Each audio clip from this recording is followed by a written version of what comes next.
કચ્છના ઐતિહાસિક અંજાર શહેરમાં 200 વર્ષ જૂના શ્રી રામ સખી મંદિરમાં 2 દિવસીય ભવ્ય ધાર્મિક કાર્યક્રમનું આયોજન કરવામાં આવ્યું હતું।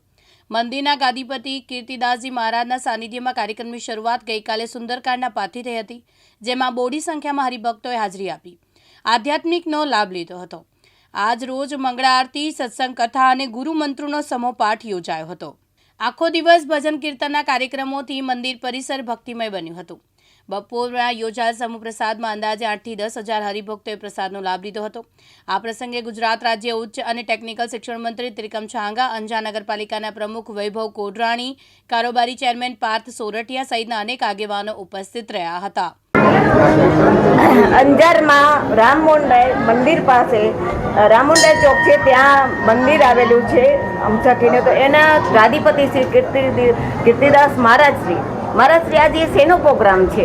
આજે અમારે પરમ વંદનીય પૂજ્યપાદ રમેશચંદ્રજી મહારાજની 21મી પુણ્યતિથિ છે અને એ નિમિત્તે પ્રતિવર્ષની જેમ આજ ભજન, સત્સંગ અને મહાપ્રસાદનું દિવ્ય આયોજન છે। કાલે શું હતું? આખો ગઈકાલે એમની પૂર્વ સંધ્યાએ સુંદરકાંડના પાઠ એ કરવામાં આવ્યા હતા। અચ્છા, અને આજે આ જે મહાપ્રસાદ છે એના કોઈ દાતા છે કે નહીં? આ મહાપ્રસાદ અમારા બધા ભક્તોનો હોય। અચ્છા, તમામ આપણા જે બધા હરિભક્તો આવે છે બધા હરિભક્તો। અચ્છા, અને કુલ કેટલા હરિભક્તો આવ્યા હશે કે શું, તમને શું લાગે છે? હવે આની સંખ્યા બેન તો કેમ કરી? આ તો શું છે કે રામ રોટલો છે, મહાપ્રસાદ છે, આમ તો ગણિત હોય એટલે કાંઈ નક્કી નહીં। આ તો પણ 4-5 હજાર માણસ ઉપર હોય।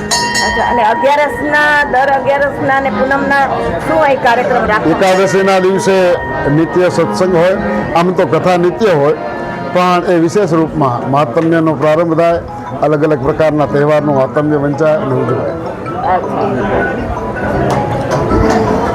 આજે આપણે રામસખીના મંદિરના જયશ્રી મહેતા, દિવ્યાંગ ન્યૂઝ, અંજાર, કચ્છ।